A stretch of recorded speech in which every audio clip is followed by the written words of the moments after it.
and welcome to First Dates and Soulmates, the romance podcast that just wants to curl up in a lovely seaside cottage while wearing a slouchy cardigan, but also like a gold lamé halter top, especially if you look like Nicole Kidman. I am your host, Nikki McKnight. And I'm Meg Casebolt.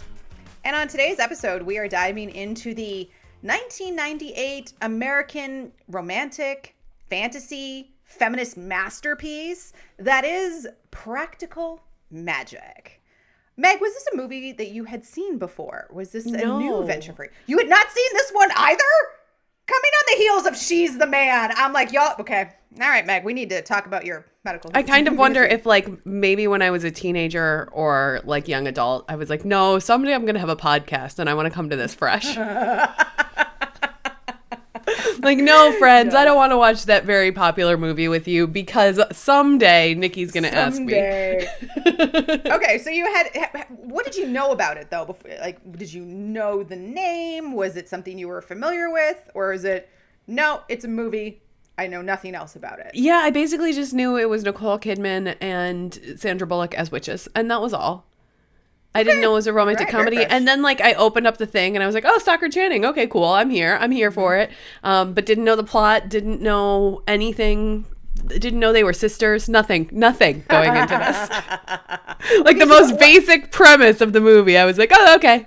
Like it's almost like in my mind, Practical Magic and Hocus Pocus have sort of like taken up the same lane of like, these are beautiful actresses who in the 90s became witches.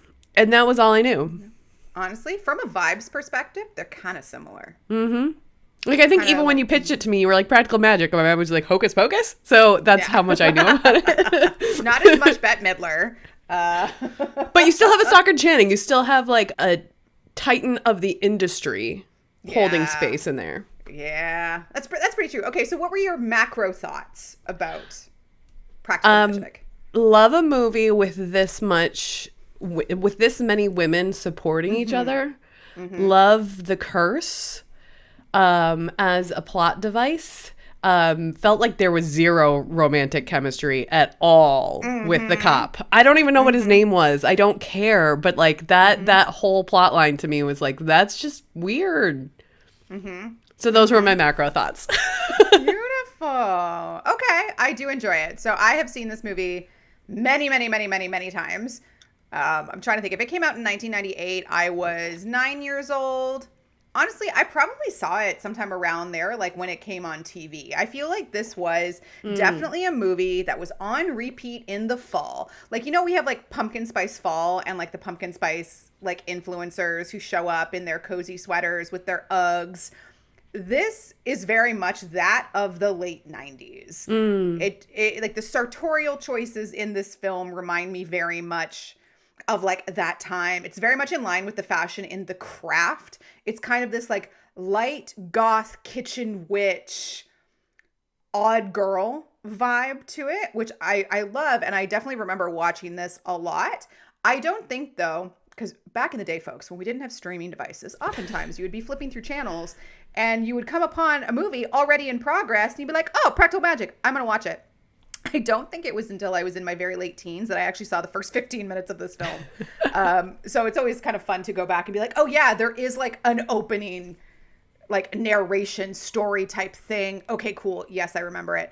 But I do like it. This is a vibes movie. I totally hear you on like the romantic plot or lack thereof. I think there's some fun stuff we could talk about here as it pertains to like the multiple themes and structures of this movie that should be romantic, but maybe don't fully land. They missed the boat a little bit, yeah. Missed the boat a little bit. Like there are elements there, but maybe they don't coalesce into a fully romantic story. But I do still find the vibes in this to be very romantic, to be very fall, to be like kind of that witchy cool that I know a lot of folks, especially girls our age when we were younger, having seen things like Practical Magic or The Craft, were like, you know what? I should be a witch. I should have a coven, because that was very much me in like middle school and junior high. I was like, we should have a coven. I should be in a coven. We should do spells. And I definitely bought a lot of those books from the bookstore on like how to be a witch, how to do spells. It was very fun. I wish I'd known you when we were younger. I feel like I missed out on fun young Nikki. I was like fun. I like that you put fun young Nikki, because I was like, Yeah, this is you're fun fun. Nikki. You're I'm fun. like, are y'all saying I'm not fun right now? Like, You are. You know what? You're still fun, young Nikki. There we go. Yes, there you go. Young at heart, Younger except in my bones. Yeah. Yeah. Beautiful. Okay, so quick summary for those of you who have not seen Practical Magic. It is, based on the 1995 novel Practical Magic by Alice Hoffman, which, quick disclaimer, I have not read and I don't care to read. It is generally thought of, though, that the film is quote unquote better. Again, I think it's purely on the charm and charisma of Sandy B and Nicole Kidman. But they play sisters Sally and Jillian Owens, who are descended from a very long line of witches that deal with a lot of suspicion and criticism and witch, you're a bitch. I was like, these kids are nasty. So growing up kind of ostracized in that way. There is a curse, as Meg mentioned, in their family, an ancestor, Maria Owens, who survived an attempted execution for witchcraft. So she is like, down with love. I curse love. And sure, you decide to curse all of your descendants. That sounds like a great fucking plan. Good job, Maria. Well, we'll talk about the curse in a minute. Yeah. So in the present, their parents die and they are taken in by their coolest aunts ever. Yes. Frances and I believe the other one is Bridget, played by Stockard Channing, and Diane Wiest, who, oh my God, I love both of these women so much. They are phenomenal in this film. And so they grow up with very mixed attitudes towards love and magic. Jillian, Nicole Kidman's character, wants to find love and makes horrible choices about men in her life.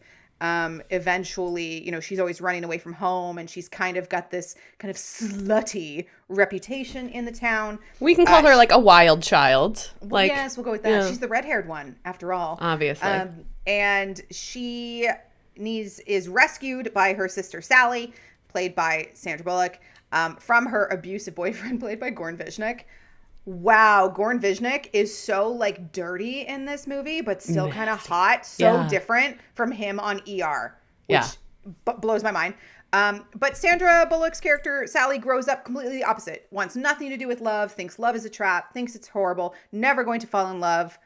And then some things happen where Sally meets and marries a local man, and they have 2 daughters. And the curse rears its ugly head. Her husband, Michael, is killed. So Sally and her girls move in with the aunts. And then that's when she finds out that the aunts had actually cast a love spell on her to find love. And that's what brought Michael, her now deceased husband, to her. And she's very, very upset with her aunts and says, I still want nothing to do with magic. You will not teach my girls anything about magic. And I am just done with this part of my life, and I just need to heal from my grief and stay out of my business. Because look again, another instance of magic ruining people's lives and love being a trap that you made me fall into, even though I didn't want it. So she gets a call from Jillian, who's saying, save me, my boyfriend is an abusive asshole. So Sally drives to go get her. They are both taken hostage, and through various machinations and plots, they accidentally kill Jimmy. And not wanting to deal with the consequences of what would clearly be a domestic violence, self-defense case, they decide, you know what, let's cast a spell and try to bring him back from death, which they know is a forbidden spell that often, quote, brings people back wrong. I mean, that's the obvious solution, is it not? Yeah, let's just kill him again and bring him back. And then he comes back and he comes back wrong, so they kill him again. And now they're trying to just deal with the fact that they've buried his remains in the gardens. Well, the aunts are like, we sense some evil. Some evil is looming here. We're going to leave you to go clean up your own mess because you did some bad things, girls. And then a cop shows up. Gary Hallett arrives from Arizona. He's looking for Jimmy. And he suspects something is not what it seems with the sisters. Random attraction to them. Jillian ends up getting possessed by the ghost of Jimmy Angelov. And Sally and the aunts bring the women of the town together to form a coven to banish Jimmy's spirit, breaking the curse, I guess. And exiling the ghost permanently to the afterlife. And by the way, Sandra Bullock also falls in love with Aidan Quinn as the cop. Ta-da! And the community accepts everybody as witches. And that is Practical Magic. Nikki does movie synopses in 1 minute or less is one of my favorite runs. Yeah, probably a little bit more in a minute, but I feel hopefully at least we have some context. Yes. Phenomenal. Where do we want to dive in first? I think we should start with the curse because that's where it starts. And to your point of if you tune in the middle, the curse is not actually that important, but for the actual premise of the movie, the curse is very important. So the curse is that Sally and Jillian's great grandmother. Greats. Yeah, generational grandmother. She was part of the Salem witch trials. She was actually a witch, but also she'd slept with all the men of the women who were on the council trying to figure out who were the witches, all the husbands rather. And so they decided to hang her, and then she got away and she ran out of town and she went to this island and she was pregnant and she cursed the man who did not come with her. So she had fallen in love with one of the men and he didn't join her on the island, and therefore she cursed him. But because she was carrying his child, this is how I read it anyway. It was like the curse was then passed down to her child, and it was this unexpected consequence of the curse. She wasn't actually trying to curse her lineage, but it was she wanted to curse her partner, and he was absent, and in his absence, she cursed her kid. Yeah, and she also, there's an aspect, she cast a spell to prevent herself from ever falling in love again. And that gets passed on to her descendants of they don't want to be in love, and it dooms any man that an Owens woman loves. That didn't make sense to me either because everyone fell in love. They just were destroyed when their partner died. Like they were just... I feel like it's a weird self-fulfilling prophecy. Yeah, maybe. Then this is why I think the curse is weird. Because normally in a cursed thing, like even look at other things, like fairy tale romance, like Beauty and the Beast, right? I'm going to break the curse through a moment of true love, and ta-da, we're all saved. I feel like you could remove the curse entirely from this movie, and nothing would change. Like maybe instead, when Sally was younger, because she's the one that's so anti-love, or maybe like their dad. Their dad was killed by the curse and mom died of a broken heart. They could be like, oh, maybe the dad didn't die from a curse, but maybe he just died and then mom died from a broken heart. And they're like, oh, I never want to be loved. It's so hard. Or maybe when they were younger, Sally or Jillian, probably more Sally since she's the one that's so anti-love. What if she did fall in love? And then she revealed to him that she really was a witch and he abandoned her. And started talking shit about her to the townspeople of like, she really is a witch. And that betrayal is what kind of like sets her off on this journey of I hate all of this. And when she's younger, I didn't mention this in the recap, but she casts a spell. Yeah, bring me a man. But here's all the qualities that could never possibly exist in one man. So clearly I will never fall in love and that will protect me. Like you must be able to flip a pancake. She was like 7. I don't know. But like to me, you could remove the curse entirely from it. And honestly, I think it would make it better. Because I think the curse is so irrelevant. Because it doesn't have that big moment of, like a true love's kiss does this. And like they literally, when the curse is quote unquote broken, it's literally in a voiceover narrative from Sally going, maybe it was the love of my sister that day that broke the curse. I don't know. There was a big flash of light on screen. So clearly that signifies to the viewer, the curse was broken. How? Why? No idea. They held hands, their blood touched, and then Stockard Channing went, and Maria's blood. And that was the curse breaking? Yeah. I didn't understand it. So yeah, the more that you say about this, I appreciated the curse just from the fact that it was a witch who messed up and therefore like subjected her descendants to misery because she kind of had this hubris going on. I like that side of things, but you're right. It absolutely could have been, the men leave. They didn't even have to die. The men leave when they find out who they really are. And that's why, Sally's like, well, I don't want to be a witch anymore. I don't want my girls to know about witchdom. Like, I think that may have actually made it stronger than this, like, outside external conflict of like, there's a generational curse, especially like if there's a generational curse. And they're like, we don't want to fall in love because we'll have our hearts broken, because our men will be hurt, they will die. Then why did the aunts cast the spell so that she would fall in love? Did they not think she would fall in love? She would just have babies and it would be fine and she wouldn't actually have any feelings for this person that she married?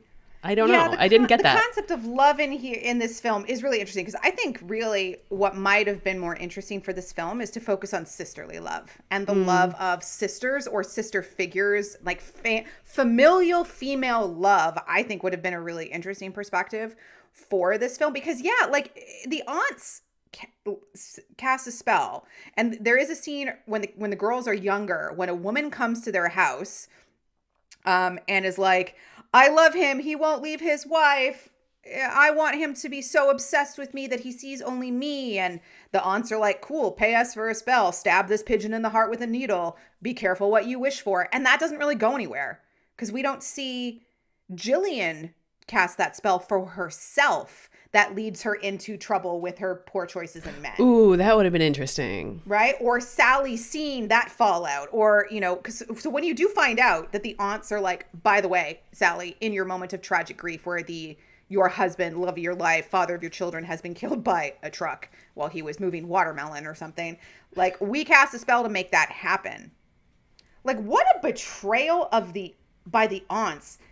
And it feels weird when you contrast that with this woman who came to the house earlier and was like, I want him to love me so much I can't stand it. I'm like, you did that to your niece? Yeah. Like, what the fuck, Stockard Channing, Diane Wiest? Choices were made. I don't get that. I don't get that motivation. I found this really cute article on NPR. It's back from like 2022. And it was called What Practical Magic Taught Me About Life, Love, and the Importance of Sisterhood. And it was Marielle Sagara was the author. And she talks about how, like, yeah, it was like a staple of my fall childhood, beautiful cliffside houses. Like, this movie, again, is aesthetic vibes as hell.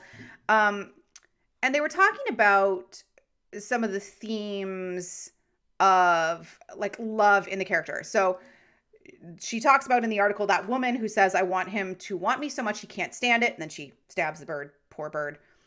And the girls are watching it, and Sally says, I hope I never fall in love. And Jillian says, I can't wait to fall in love. Which are two really interesting perspectives, I think, to have in a story. Especially in reaction to that, like, obsessive type of love. Yeah. And Sally, so the spell that Sally makes to say, conjure up this man who will never exist. He can ride a pony backwards. Okay, pretty sure it's fairly common on the rodeo circuit. He can flip pancakes in the air. Yeah, I can do that. He'll be marvelously kind. Sure, lots of people. His favorite shape will be a star. Okay, just because he's a cop and like carries a star or sheriff's badge does not mean that's his favorite shape. Okay, and he'll have one green eye and one blue. I'm sorry, heterochromia exists. Like, yeah. 7-year-old Sal girl. This is like when you make a wish with a genie or a deal with the devil. You really got to plot out all the different ways this could come back to bite you in the ass to make sure that your wish or your spell is like airtight, no loopholes. Like, run it through with a lawyer, please. Double check your research. Yeah, and then you have like Jillian who like throws herself at every type of man, often bad ones. And she describes love to her niece, one of Sally's daughters, and says, do you ever put your arms out and spin and spin and spin really, really fast? Well, that's what love is like. It makes your heart race. It turns the world upside down. But if you're not careful, if you don't keep your eyes on something still, you can lose your balance. You can't see what's happening to the people around you. You can't see that you're about to fall. Girl, Jillian. That's not love, babe.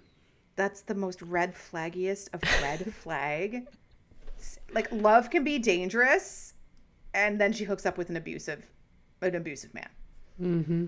Like, it's very weird. It's very weird. And like, even before he becomes physically abusive, she's talking about it and she's like, well, sometimes I just drug him to sleep so that way he'll shut up. And I'm like, oh, okay. Oh, okay. This is maybe not the right environment for you. Cool. No, that actually, as you say that makes me wonder, like, Jillian she says she wants love, but does she really, when she almost like settles for that type of man? I thought that the writing was a little weird in that way because it's like Jillian is the one who does not commit, who says she wants love as a kid, but then she sneaks out, she doesn't commit to one person versus Sally is like, she's scared of love. She falls in love twice over the course of the book or movie. And like her first love is all encompassing. It's beautiful. It's a gorgeous love. So it almost felt like it should have been written the other way, where Sally wants love and gets it, and then it gets torn away from her, versus Jillian's afraid of love, and that's why she behaves the way she does, where she doesn't want to connect to anybody. And I like had to go back and rewatch that section because I was like, did I hear that wrong? Was it supposed to be the other way? Because their behavior is very different from their words. You're right. That would actually make a lot of sense, that Sally is and that makes why Sally, after the death of her husband, is much more closed off, because she had this huge tragedy. And it would kind of make sense that when Hallett, the deputy or what, the lawman from Arizona, comes to town, when she's like, yeah, I cast a spell when I was a kid, but I don't actually want you here now, because now knowing what happened with my husband and the fact that was a spell set by my aunts, I'll never know if you're here for real, and you'll never know if I made you be here. That would actually make more sense then, because and the other part of that I love, that might have been my favorite part of this whole setup, is you will never know if I want you, or I just don't want to go to prison. She's very funny with that. I was like, that is hardcore, like setting up. Yeah, because then Sally's childhood spell makes so much more sense, that the things she's looking for are things that a kid wants. He likes stars, and he's got like cool eyes, and I love pancakes, so he's going to be real great at pancakes.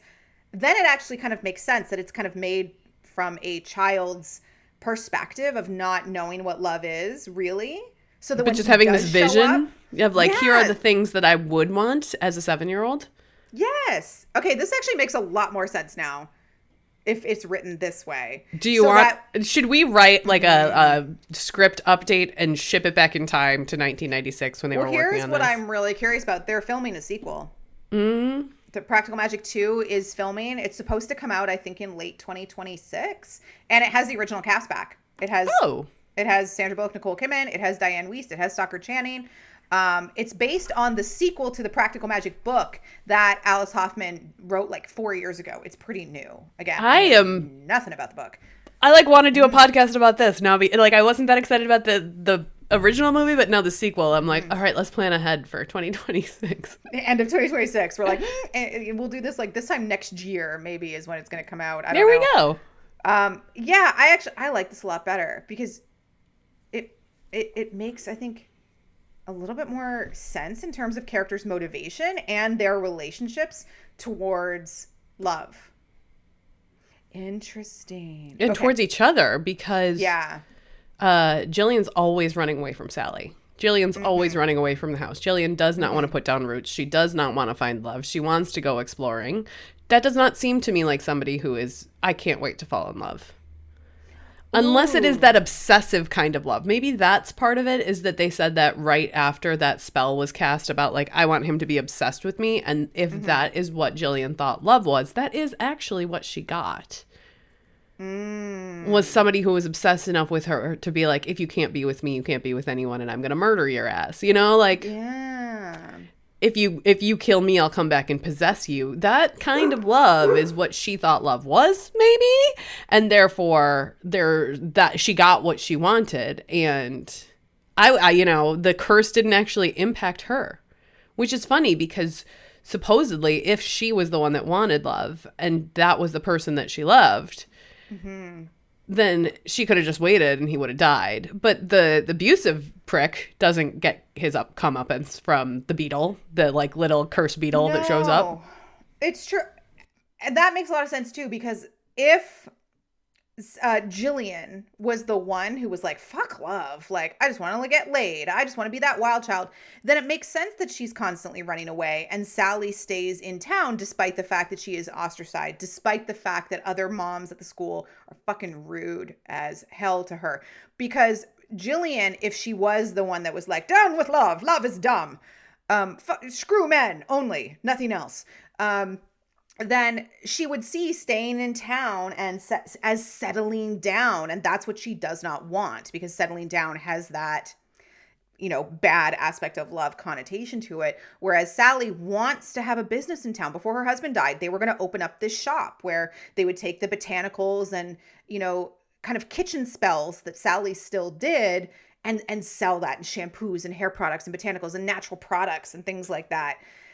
That's what she wanted to do in that town, despite the fact that the town hated her family. This makes more sense. I propose a rewrite to this. This is what I want to do. They should have consulted us.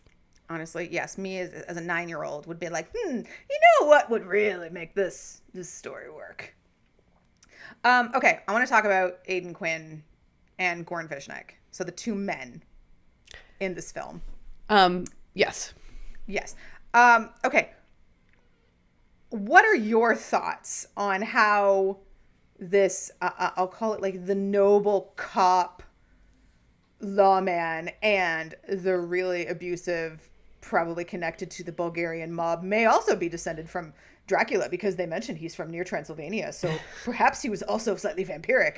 But what are your thoughts on those characters within this plot line?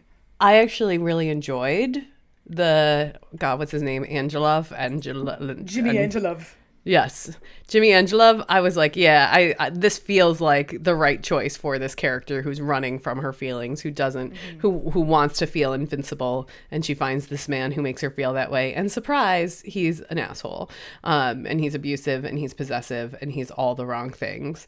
And even when they try to drug him, it doesn't work because he's maybe a vampire. Like, I actually loved that as a plot choice of like, she finds the wrong man. And does she fall in love with him? We don't know if she actually fell in love with him or if she was just in a relationship with him. We don't know any of those details. It wasn't given to us. But our noble cop, I'm like, I could care less about this guy. I felt zero to him. I was just like annoyed by him. I was always, the whole time I was thinking like, well, the next time that I murder somebody and the cop comes to my house, I expect him to sit down to breakfast with me and my kids and make them pancakes, right? Like, what was all of that? He was completely inappropriate. None of his like interrogation techniques were above board. Like, he was interrogating her and then kissing her, and she was like, no, and then he kept kissing her, and I was like, whoa, I just didn't know. In 1998, a little different, but like, no, there was nothing about that plot line that felt right to me. Especially since Halleck comes to town, not out of any real concern for Jimmy. It's the fact that they found a dead woman who was burned with a brand attributed to Jimmy's ring, and which is what he tries to do to Jillian. And Sally stops him. He's trying to brand her. So we also know that Jimmy Angelov is a sadistic murderer. Like, he's not just abusive. He has murdered women, and I very much doubt the woman who Halleck comes to town in relation to was the first one. So it was very likely that he was going to kill Jillian, not only because he's abusive, but because that's his pathology. Yeah, he has a history as a serial killer. Yeah. Yes. Well, which makes sense that he would come back as like this weird, aggressive ghost. But like, let's also be serious that he didn't come to town just because he was looking for, yes, the guise was, this woman has been killed, we need to find this man. But really, when he was going through Jimmy's house trying to come up with clues, and he found Sally's letter to Jillian and he read it 10,000 times, that's why he came to town like a total creeper. Yeah, and then plus the influence of like the spell she cast as a kid. Like, again, if I take these as separate, disparate elements of a romantic story, I'm like, this is kind of cool. Yeah. I like these. I like the, because I loved the narration when Sally like reads that letter. I'm like, it's a great letter. It's a great letter. Be intrigued. She is still grieving, dude. So maybe like slow your roll just a little bit, because clearly depression is being exhibited in that letter. But it's a beautiful letter, and how she is talking about things, I think is just beautiful writing. But yeah, you're investigating what is likely a serial murderer, and you found a letter. It's weird, because normally I like Aidan Quinn as an actor. I think he's kind of, handsome in that rugged outdoor type. Yeah. He's kind of an everyman. Like, he's not super charming. He's not super charismatic. But he normally plays like just like that nice, solid, kind of good man. but that doesn't really show up here. So it makes his appearance and participation in the narrative real weird. It's real flat. Flat, I think, is a great word for it. Like, and I don't know that it was his performance so much as the writing of, like, he shows up, he's supposed to be skeptical, he maybe has a crush on Sally, he behaves inappropriately, but it's fine because she's not under investigation, but then she can't lie to him for reasons unknown, and therefore she confesses to murder, and he's like, well, maybe I won't prosecute you for the whole reason that I came here, because he was a bad guy, but also I'm a cop. Okay, I'm gonna go. Like, it didn't make, there was nothing on the page for him to work with, I felt like. Yeah, and I think that is where this film got a lot of criticism when it first came out, mostly because of its tone. And they're like, is this a romance? Is this suspense? Is it horror? Is it romantic? Is it, feminist? Is whatever? It was very much called out for its conflicting tones, which I definitely get. Again, this is, for me, it's a vibes movie. And the vibes are not always very clear. And I think the romantic storyline between Sally and Hallett is the biggest victim of that. It does not know what it wants to do. And I think because, as we've talked about, the motivation for the sisters as it pertains to romantic relationships, the lame ass nature of the curse, that not being clear also means that their relationship, or lack thereof, has zero standing. It has zero platform to even build from. Like, their makeout session, then when she's like, I'm gonna go to him and I'm gonna confess what happened, and she shows up at, like, the little cottage or whatever he's rented, and they have, like, a furious makeout session, and they're like, no, like, and this is what's happening, and she's like, and then she notices that he has 2 different color eyes, and she's like, fuck, this is my spell. This is why he's here. This is why I'm feeling this attraction to him. And she, like, runs out, and he's kind of confused, and he goes, I've always had it, or I've had it since birth, or something like that. Yeah. And it's like, are we supposed to think that he was, like, made for her? Who's older here, right? Like, he seemed older to me. Yeah, I don't know actor wise, like, but I mean, Sandra Bullock is also just 56. Like, ageless. God, she's beautiful. She's so beautiful. He's 5 years older. But that's what I was wondering. I'm like, with that line, I'm like, are they trying to imply that she made him with her spell? Or is it just... I kind of read it as, like, it's not my fault I was born this way. Like, I wasn't trying to trick you. I was born this way or something. But, ooh, like... That's a good way to put it. Yeah. Baby, I was born this way. No, that makes sense, because then he could have the thing of, like, don't get mad at me that I'm here. Right. Because I was this. I'm just doing my job. Yeah. Right.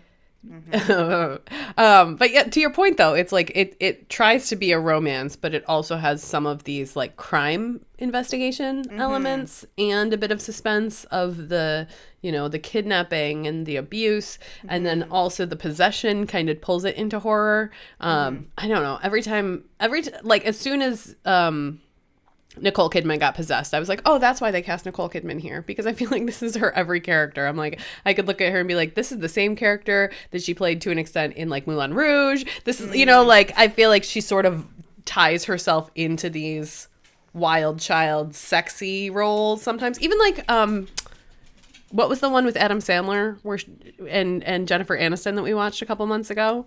That had Nicole Kidman and Dave Matthews? Yeah. Yeah. She sort of had that vibe in there too. Like, a little bit Stepford Wives, but also a little bit, like, unpredictable wildness underneath the surface. I tell you, people don't give Nicole Kidman enough credit for the fact that she's, I think, a very gifted physical comedian. She should do more comedy. She really should. Okay. I like that. Yeah, because I found an article that was talking about the critics found the film's combination of different genres, including supernatural fantasy, domestic abuse drama, romantic comedy, and crime procedural, to be jarring. And I would argue comedy, it's not, I don't think it's particularly comedic, and it's not particularly romantic, but it has the vibes of being a romance. The vibes are romantic. Also, can we talk about the midnight margarita scene? The lime and the coconut, which also just, that song just reminds me of Tarantino always. So it was like a really fun dance around women fun tequila scene, but then also in my mind I was thinking of the end of Reservoir Dogs. I was gonna say, I have never seen that film. I'm not. That was, you know what that was? Reservoir Dogs was me living on the floor with film majors in college. Oh, that makes sense. That in college, the Tarantino was very big. I also think just because the posters were so popular. Yeah. Like that. But that ends with like Reservoir Dogs and Pulp Fiction. Okay, here's like 20. It's been 20 years since I've seen this movie, so my spoiler might not even be accurate. But also, it's like I watched it in the early aughts, so sorry, spoiler. I'm pretty sure it ends with a shootout. Everyone dies, and then the song "Lime in the Coconut" comes on during the credits as like a way to like lighten the mood. So in my mind, that's the vibe of Lime in a Coconut. But using it in Practical Magic here was really fun. Really having that moment of all of them letting loose, all of them sort of shooting the shit together and like joking around felt really good. For so much of this, it was like, oh, those are our crazy aunts, and oh, they're not, they don't make us do our homework, and they're gonna ruin our children's lives, and like, but actually getting a chance to see them is just like, we're all just gonna get really wasted and goof around in the kitchen, and where did this tequila come from? And oh shit, it's the guy we killed. It's a really fun scene. Also, I love that they were drinking real tequila. They got wasted. When they were filming it? That was how they did it? Yep. They got real drunk. And apparently they were horrifically hungover the next day. But I also just love that That idea. is some serious method acting. Yeah, I think it was Nicole Kidman that brought the tequila to set. And they were like, cool, let's just drink this as we go. I love that. Yeah, honestly, like, wouldn't you want to dance around a kitchen set with Sandra Bullock, Nicole Kidman, Soccer Chan, and Diane Weiss getting just fucking loaded just on wasted. tequila? Like, tequila is my drink of choice, so I'm very down. I'm very down for that. It just sounds fun. And again, that's where I think, like, the sisterhood and, like, female friendship aspect of it is so good. That's where I wish this movie had gone instead. Yes, I agree. For a movie that has probably 70% of its cast is women, maybe more than that, maybe 75, 80. I don't know if this passes the Bechdel test. I think it has to at some point, maybe when they're talking about like the phone tree or the kids. But even with the kids, most of those conversations were saying someday you'll fall in love with a man, or your mom's sad because your dad died, or it's always related back to the men. And I think that the aunts were the best example of you can be happy and in love and in relationships with others without it being about a man. But then you take like the aunts are saying, well, Sally looks sad, so let's just cast a spell to get her a man, and then she'll be happy. You know, like all of it tied back to that idea of a man will fulfill your needs. A romantic love is what everyone is seeking. Like it was very, even for being a movie that is supposed to be about, you know, strong women, coven, witchy friendship. Like so much of it was okay, but I'm gonna leave town when some cute guy comes along. Yeah, the thing that I didn't really clock when I was watching the film, but I did see it show up in a lot of articles, was the hint that maybe the aunts are a lot older than they appear to be. There is the implication that I think one of the villagers has this line. One of the townsfolk, see, vibes, small town vibes. Yeah, has a line something about how they've looked the same forever.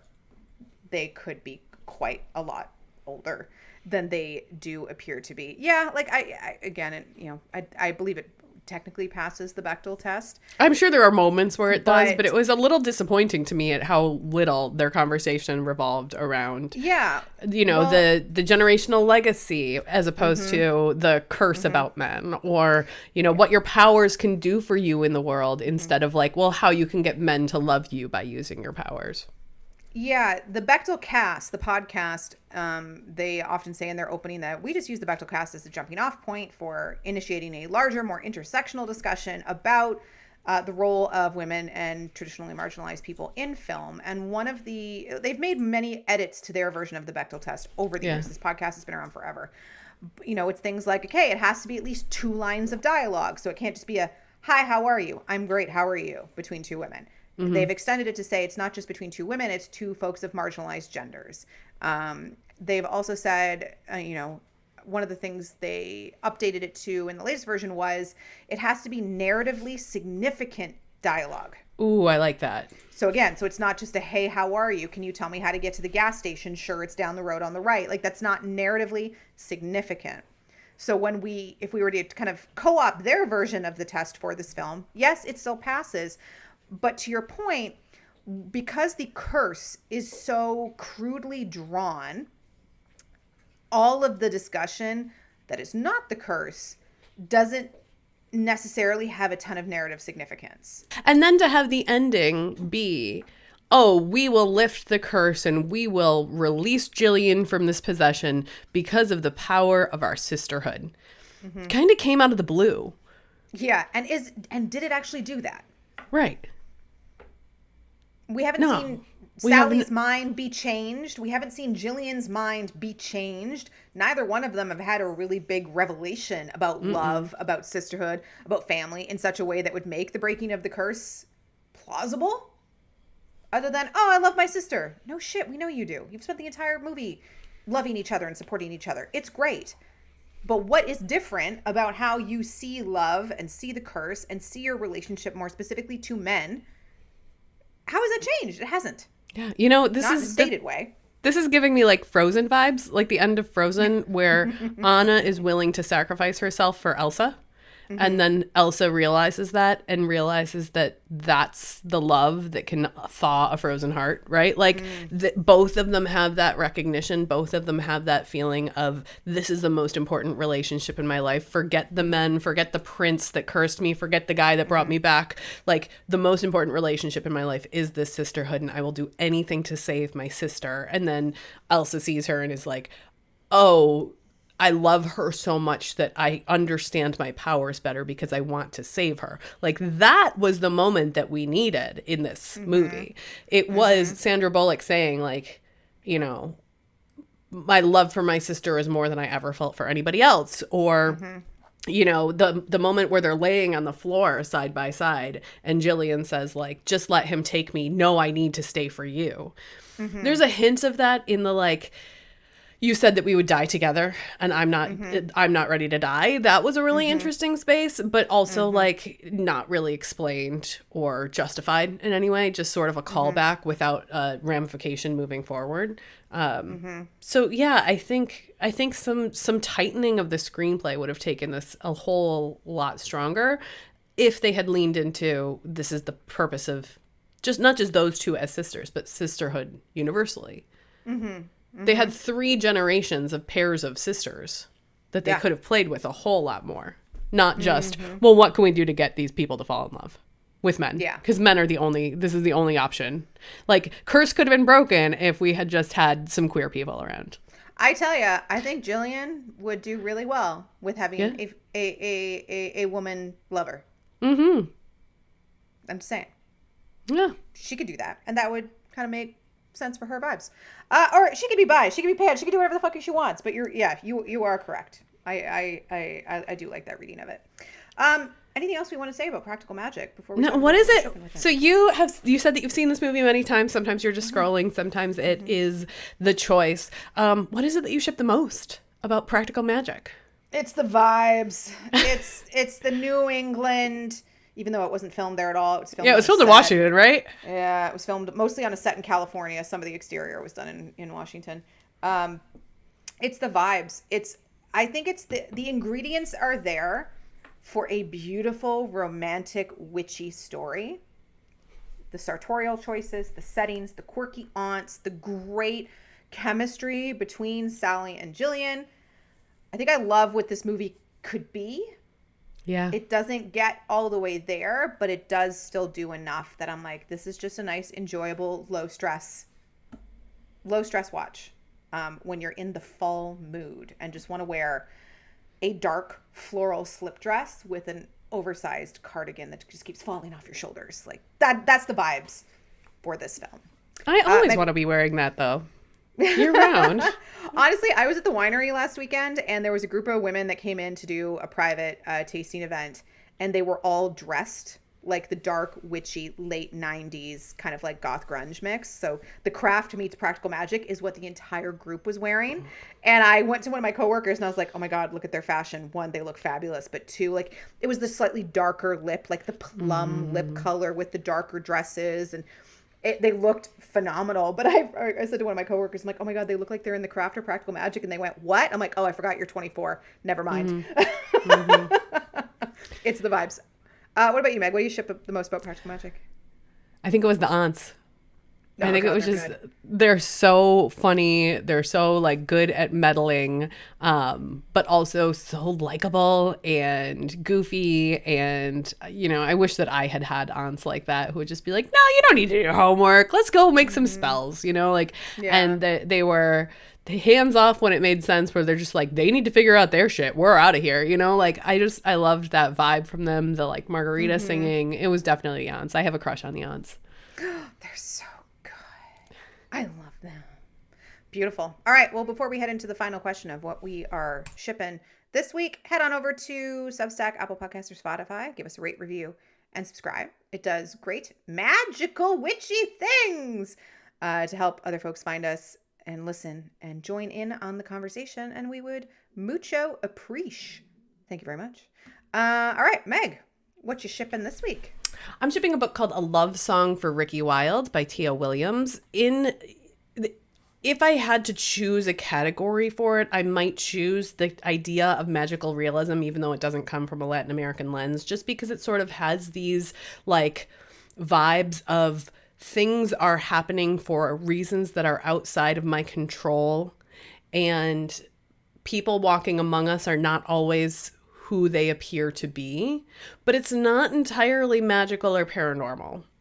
And so Ricky lives in Georgia, and she comes from a long lineage of her dad has opened a funeral home company, and each of her and her sisters are expected to start a franchise of the Wilde Funeral Company, and Ricky just isn't having it. She's the youngest of 4 kids. The 3 before her have all sort of taken on this legacy, and she's like, I don't want that. I want to be a botanist. I want to create these beautiful, incredible floral arrangements. And one of the people comes into she's the receptionist at the funeral home, and somebody comes in to make arrangements for her late husband, and they just connect, right? It's an older woman, and they just connect, and it's this woman who says, my husband just died, but actually I live in Harlem, and I have a basement apartment that is vacant in my home that has a storefront that hasn't been opened since the 1920s.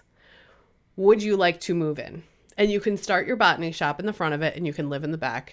And so she moves from, Georgia up to New York City, and she starts to explore the history of the Harlem Renaissance and like bring her flowers to these key places in the Harlem Renaissance, which have since been gentrified. But that's part of her marketing campaign, is like to post on Instagram and be like, this 7-Eleven used to be the location of this speakeasy, right? And that's part of it. And then she, it is a romance. So she ends up meeting Ezra, but Ezra is not who he appears to be. And I don't want to say anything more than that, because it really is a beautifully unraveled secret that comes out. But highly, highly recommend it, especially if you're into like sort of not like witchy vibes, but like universe pushing you in certain direction vibes. Highly recommend A Love Song for Ricky Wilde by Tia Williams. Beautiful. And Nikki, what are you shipping this week? Oh my God, it's a Netflix movie. It's called The Wrong Paris. It was so cute. I love when you have a rom-com on Netflix, like on any streaming platform, that's just like nice. Like this gave me really set it up vibes. Oh. Right? Kind of like acknowledging the tropes, acknowledging the expectations of it, and then just being like really, really fun. So The Wrong Paris stars Miranda Cosgrove and Pearson Faudet. So you have Dawn, Miranda Cosgrove's character, who, lives in Texas, kind of like a down-home girl. She lives with her grandmother and a younger sister, and she's just been accepted to art school in Paris. Of course she has. She's a romance heroine. And she's worked really, really hard to save for it for years. And when she finally does get accepted, it turns out that she can't really afford to go because a few years prior, her grandmother gotten really sick and insurance didn't cover all of her care. So she took a lot of her savings out to take care of her grandmother's medical bills. So she's kind of like, how do I get to Paris? I didn't qualify for student housing. So I'm going to have to find an apartment. I'm going to have to fly there. Like, how do I figure out the money to go on this dream that I've had since I was very, very young? Her younger sister, Emily, is a huge fan of the dating show called The Honey Pot, which is kind of like The Bachelor. And she finds out that The Honey Pot is casting for their next season locally, like in Houston or Dallas or something, like a big city in Texas. And there's an appearance fee that all contestants on the show gets paid if they're on the show. So Emily goes to Dawn and says, hey, if you want to go to Paris, the next season is in Paris. Oh. And if you get to go, you'll be in Paris. The show will fly you there, so you won't have to pay for a plane ticket, and you'll earn an appearance fee for being on the show. So that should help you like pay for your living expenses while you're there. And they're like, okay, you know what? I hate that show, but you know what? This kind of makes sense. You're right. So later they go out to the local bar to like play pool and hang out. Of course, Dawn is not like other girls. She wears cowboy boots with spurs on it to the bar. And she flirts with this cowboy and whatever. So she gets cast on the show. And she gets onto the plane with all the other contestants, and they're very much like, if you've watched any reality TV, you know these personalities, like the influencer type, the baby crazy one. That's literally how they identify them with like chyrons in the film. The baby crazy one. They like put the archetypes under their names for people to remember. Exactly. So that's literally what's on the screen. So they go on this plane ride, and Dawn's like, I don't want to fucking be here. I want to get like quote unquote voted off. Like, I don't want to receive the rose equivalent. I just want to get to Paris, be so excited, and get on with my life. This is just a means to an end for me. Well, the plane lands, and they find out that they are in Paris, Texas. It was a grand scheme by the show. The wrong Paris, huh? To surprise all these women. It turns out this is 45 minutes away from Dawn's hometown. Oh. So she hasn't really gone anywhere. So she's like, shit, like, I want to go. I'm done. Get me off the show. And the producer is kind of like, you signed a contract. You won't get any money if you leave. And you signed an NDA and all that. So she's like, fuck, okay. I'm just going to do my best to get like, quote unquote, voted off first and just be done with this disappointment. I love this. Then they meet the Bachelor, who's the cowboy that she met at the bar a couple days beforehand. And I love a good setup. Super hot. So she tries to get rejected on purpose right away. And he kind of foils her plot by giving her a spur, because that's what, instead of a rose, like right. You accept this spur. He gives her a spur, so she has to fucking stay. She needs to pass the next round. And then, of course, I'm not going to spoil the whole movie. As you can imagine, there's this thing of like, she wants to get off the show and get on with her life, but also he's here and they have real good chemistry and he's super hot. He really likes having her there and understanding what it means to run a ranch, because he's a very wealthy ranch owner that he inherited from his grandfather, I believe. So lots of drama happening. She's also still hiding the fact that she's going to Paris for a 2-year arts program, and they're talking, and you can kind of imagine where this goes, but it is extremely cute. The chemistry between Miranda Cosgrove and Pearson Faudet is great. Like, it's just like a fun, cute, light, happy film that still pokes fun at the genre, that still pokes fun at things like romantic reality television, like The Bachelor. So there's a lot of Easter eggs in there if you watch it, which I watch a lot of it with Jen. And I would also like to point out Yvonne Orji plays Rachel, who's one of the producers on the show, and she's hilarious. So the side characters are very, very fun. So highly recommend, if you like romantic comedies, to check out The Wrong Paris, currently on Netflix. It's delightful. It sounds adorable. I will totally check it out. I also looked it up on IMDb to take a look at who else was in there. And I didn't realize that Miranda Cosgrove was also School of Rock in 2003. She was Summer, the factotum. Yep. And I just felt really, really fucking old. Yeah, she was what was her big show? iCarly was her. Yeah, I didn't watch show. that. Like she's a Nickelodeon kid. She's I haven't watched her now. grow up. I haven't paid attention. I just showed my kids School of Rock. So in my mind, she is still the 2003 Summer. Yeah. And now to see her all grown up all of a sudden, I'm like, and the lead in a romantic comedy. Yeah. Time passes. I mean, she's gorgeous and she's an excellent actress. So I'm not saying anything about that, but it just made me feel like, but you were just little though. Mm-hmm. you were little and small. What is happening? It's a great film. All right. And that is everything for our show this week. Thank you so much, Soulmates, for tuning in. If you'd like to support the show, a couple things you can do. First off, follow us on all of our social media platforms. We are at First Dates and Soulmates on Instagram, the TikTok, and the YouTubes. Subscribe to the show, Apple Podcasts, Spotify, and or Substack. And if you do have a little bit of money to support the show each month, you can head on over to our merch store on TeePublic. Link is in the show notes. Check out some of our merch. Get some of our popular sayings on t-shirts, stickers, tote bags, whatever tickles your fancy. And if you do have a little bit of money to dedicate each month, you can subscribe to the show on Substack, $7 each month. Greatly supports us and all the work that we put into the show, and it would be very much appreciated. We hope to expand into things like bonus episodes and other fun stuff in the coming months, and we'll give you some more information when that stuff becomes available. But that is it for today. Coming up next week, we are kind of rolling with this theme of Spooky October to talk about main characters with non-human appendages that get up to some fun stuff that really make me question logistics. Not just their appendages, non-humans. We'll just go non-humans. Non-human partners. Non-human partners. That is coming up next week, and we're going to be talking also about Lily Main's Soul Eater as the background for that. And we will see you next time. Bye. Bye.